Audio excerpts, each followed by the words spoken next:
Hello, how are all doing today? நீங்கள் எல்லோரும் எப்படி இருக்கீங்க? என் பேர் ஜலால். இப்போ நம்ம எப்படி ஆங்கிலத்தை கற்பது அப்படிங்கிறத பற்றி பார்ப்போம். அது கூட வழிகள்லாம் நான் சொல்லி கொடுக்குறேன். அதாவது என்னுடைய எக்ஸ்பீரியன்ஸை பேஸ் பண்ணி. ஏன்னா நானுமே தமிழ் மீடியத்தில் படித்தவன் தான்.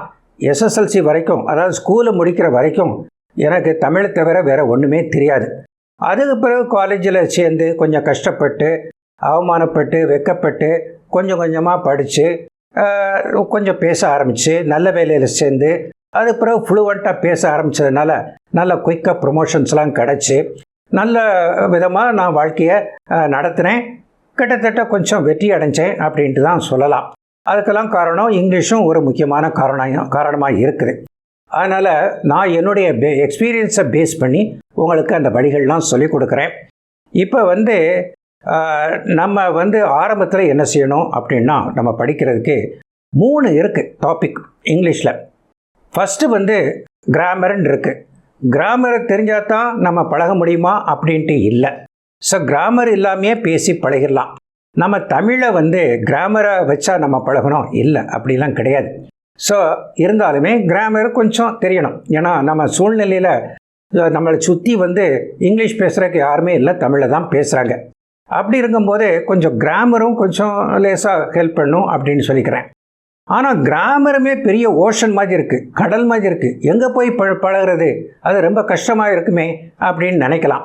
நான் என்ன சொல்கிறேன்னா, கிராமரில் முக்கியமாக டென்சஸை பற்றி தெரிஞ்சுக்கோங்க. டென்சஸை அதை தெரியலைன்னா அந்த டென்சஸை பற்றி உள்ள வீடியோக்கள் பார்த்து அதை புரிஞ்சுக்கோங்க. ஏன்னா ஒரு காலத்தை பற்றி நம்ம சொல்லணும். நம்ம பேச்சில் நான் இப்போது பேசுகிறேன், நான் நேற்று பேசினேன், நாளையும் பேசுவேன், நான் இப்போது சாப்பிடுகிறேன், நேற்று சாப்பிட்டேன், நாளையும் சாப்பிடுவேன் அப்படிங்கிற மாதிரி. நான் இன்னைக்கு ஸ்கூலுக்கு போகிறேன், நேற்று ஸ்கூலுக்கு போனேன், நாளைக்கும் ஸ்கூலுக்கு போவேன் அப்படின்னு சொல்லிட்டு காலத்தை யூஸ் பண்ணி நம்ம பேசுகிறோம். அதனால் நம்ம பேச்சு எல்லாமே ஒரு காலத்தை அடிப்படையாக வச்சு உள்ள பேச்சாக தான் இருக்கும். அதனால் டென்சஸை பற்றி, அந்த டென்சஸ் தான் காலத்தை பற்றி சொல்கிறது.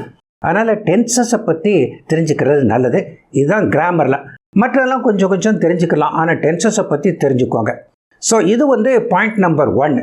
பாயிண்ட் நம்பர் 2 என்ன? நிறையா சென்டென்சஸ், ரெடிமேடு சென்டென்சஸ் நீங்கள் கற்றுக்கோங்க. அதுக்கு நான் ஏற்கனவே புக்ஸ் எல்லாம் போட்டிருக்கேன். அதாவது a practical guide to spoken English அப்படின்னு சொல்லிட்டு வால்யூம் 1 போட்டேன். நான் எவ்வளவு பிரிண்ட் பண்ணனோ அவ்வளவுமே விற்று போச்சு. இப்போ ரீப்ரிண்ட் ஆர்டர் கொடுக்க போகிறேன், கொடுத்துருக்கேன். அதுவும் கொஞ்சம் நாளில் கிடைக்கும். இந்த மீன் வைல் நான் a practical guide to spoken English volume 2 போட்டிருக்கேன். அதை நீங்கள் வாங்கி படிங்க. இதில் நிறையா ரெடிமேடு சென்டென்சஸ் இருக்குது. டென்சஸை பற்றியும் கூட பார்ட் 1ல் இருக்குது. ஸோ இந்த புக்கு வச்சுக்கிட்டு வீடியோவை பார்த்துக்கிட்டு நீங்கள் பழகுனா ரொம்ப நல்லாயிருக்கும். அதனால் பாயிண்ட் நம்பர் 1 நீங்கள் டென்சஸை பற்றி தெரிஞ்சுக்கோங்க. பாயிண்ட் நம்பர் 2 என்னென்னா, நிறைய சென்டென்சஸ் பழகுங்க. ரெடிமேட் சென்டென்சஸ் பழகும் போதே உங்களுக்கு ஓரளவு தெரியும். ஏன்னா நம்ம எல்லாரும் சொல்லுவாங்க, நியூஸ் பேப்பர் படிங்க, ஸ்டோரி புக்கு படிங்க, இங்கிலீஷ் ப்ரோக்ராம் பாருங்கள் அப்படின்னு சொல்லுவாங்க. அதெல்லாம் விளங்குறதுக்கே கஷ்டமாக இருக்கும். அதனால் இப்படி உள்ள புக்ஸு, இப்படி உள்ள வீடியோக்களில் உள்ள சென்டென்சஸை நீங்கள் பழகுங்க. இந்த புக்கை எடுத்து வச்சு நிறையா சாப்டர்ஸு, நிறையா லெசன்ஸ் அந்த சென்டென்சஸ் இருக்குது. அதில் தமிழ் மீனிங்கும் கொடுத்துருக்கேன். அதெல்லாம் பழகுங்க. அப்போ உங்களுக்கு குயிக்காக பழகிறதுக்கு கொஞ்சம் வாய்ப்பு இருக்குது. அதுக்கப்புறம் 3வது என்ன சொல்கிறேன்னா, ஃப்ரேசஸ் நிறையா பழகணும்.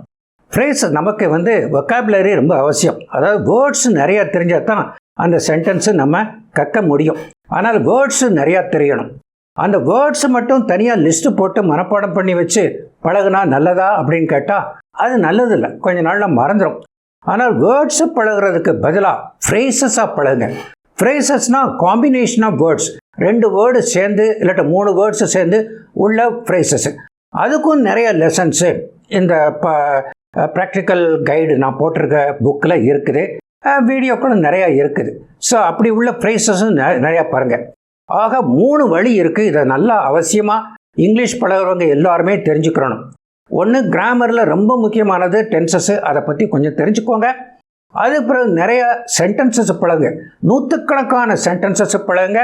அதுமாதிரி ஃப்ரேசஸும் நிறையா 100கணக்காக நீங்கள் தெரிஞ்சு வச்சுக்கோங்க. இது இருந்தாலே உங்கள் இங்கிலீஷு குயிக்காக பேச வந்துடும்.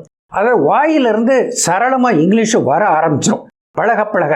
இதுக்கு வந்து ப்ராக்டிஸும் முக்கியம். இந்த 3 அவசியம், ப்ராக்டிஸும் அவசியம். ப்ராக்டிஸ்னால் என்னென்னா, நீங்கள் கூச்சப்படாமல் தைரியமாக தப்பு விட்டாலும் பரவாயில்ல அப்படின்னு சொல்லிட்டு பேச ஆரம்பிக்கணும். எங்கெங்கே சான்ஸ் கிடைக்குதோ பேசுகிறதுக்கு அங்கங்கெல்லாம் பேச ஆரம்பிக்கணும்.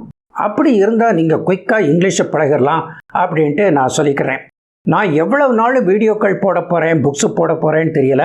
அதனால் இன்றைக்கி வந்து உங்களுக்கு ஜென்ரல் அட்வைஸ் கொடுக்குறேன்.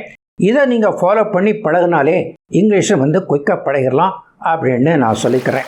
So all the very best. அந்த புக்கு வாங்குறதுக்கு 2 புக்கும், ஃபஸ்ட்டு புக்கு விற்று போச்சு, அது ரீப்ரிண்ட் ஆர்டர் கொடுத்துருக்கேன், கொஞ்ச நாளில் கிடைக்கும். செகண்ட் புக்கு இப்போ வந்து அமேசானில் இருக்குது. அதாவது அமேசான் மூலமாக தான் நான் விற்கிறேன். அதனுடைய சைட்டு அந்த லிங்க்கும் இந்த வீடியோக்கு கீழே கொடுத்துருக்கேன். அதை கிளிக் பண்ணி நீங்கள் வால்யூம் 2 புக்கை இப்போ வாங்குங்க. கொஞ்ச நாளில் வால்யூம் 1ம் கிடச்சிரும். அதையும் வாங்கி நீங்கள் பழகுங்க. ஆக நீங்கள் டென்சஸ் பழகணும், சென்டென்சஸ் பழகணும், ஃப்ரேசஸ் பழகணும். இதெல்லாம் பழகிட்டிங்கன்னா குயிக்காக நீங்கள் இங்கிலீஷ் பழகிடலாம் அப்படின்னு சொல்லிக்கிட்டு இந்த வீடியோவை நான் முடிச்சுக்கிறேன். And I wish you all the very best அப்படின்னு சொல்லிக்கிறேன்.